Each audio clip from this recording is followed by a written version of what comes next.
সন্তান প্রতিবন্ধী হওয়ায় স্বামী দ্বিতীয় বিয়ে করল। বিয়ের 6 বছর পর একটা মেয়ে হয়, কিন্তু আমার মেয়েটা বুদ্ধি প্রতিবন্ধী ছিল। এজন্য আমার শাশুড়ি আর স্বামী সব সময় আমাকে দোষারোপ করত। আমার মেয়েটাকে তারা মানুষ বলে মনে করত না।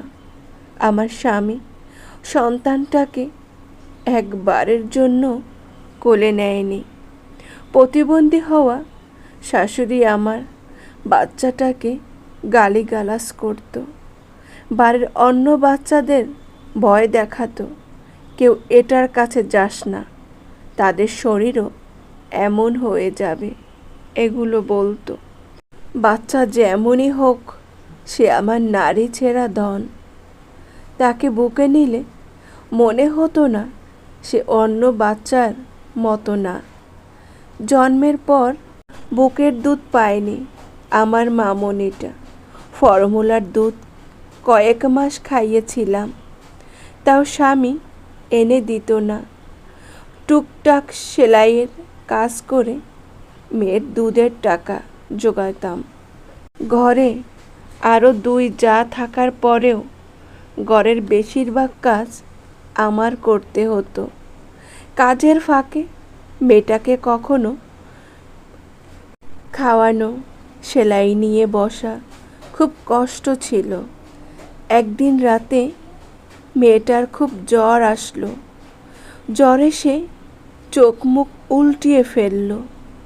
স্বামী বাড়ি ছিল না, তাই শাশুড়িকে বলি, মা, মেয়েটার খুব জ্বর, কি করব?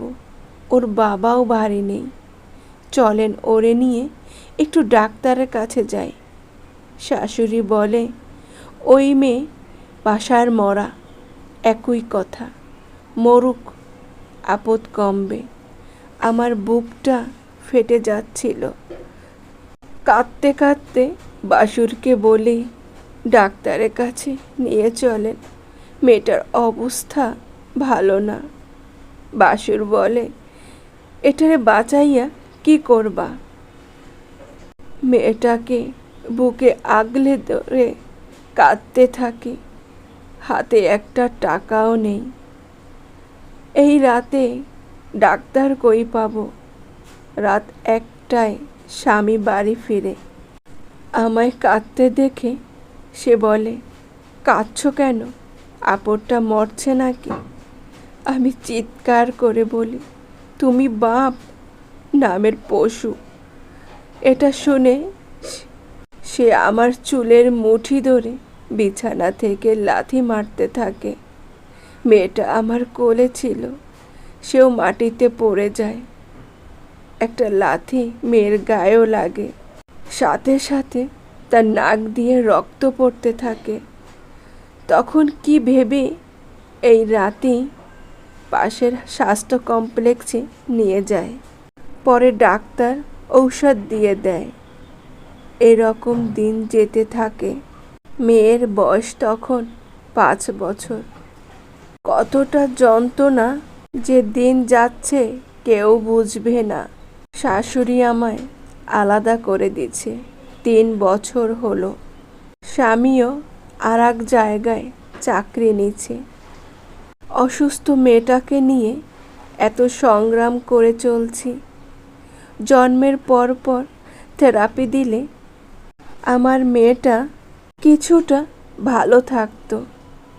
সন্তানের বাপই সন্তানকে সহ্য করতে পারে না, তার চিকিৎসা কিভাবে করব? আলাদা সংসারে স্বামীও নেই, চলাফেরায় বড় কষ্ট। বাপের বাড়িতে বাপ মা নাই। বাইরের সংসারে গিয়ে 2 দিন থাকলেই বাইয়ের বউরা কথা শোনানো শুরু করে। আমার মতো অভাগীর যাওয়ারও কোনো জায়গা নেই। আল্লাহ বুঝি যার কষ্টে ভরা জীবনটাকেও আরও কষ্ট দিয়ে পরীক্ষা নেয়। এত কষ্টের জীবনেও তবু সান্ত্বনা ছিল, স্বামী তো আছে। কিন্তু সে স্বামীও হঠাৎ একদিন পর হয়ে গেল। বিয়ে করে বউ নিয়ে আসলো বাড়িতে। শাশুড়ি কত আয়োজন করে নতুন বউ ঘরে তুলল। এটা সবাই প্ল্যান করে করছে, তাও বুঝতে পারলাম।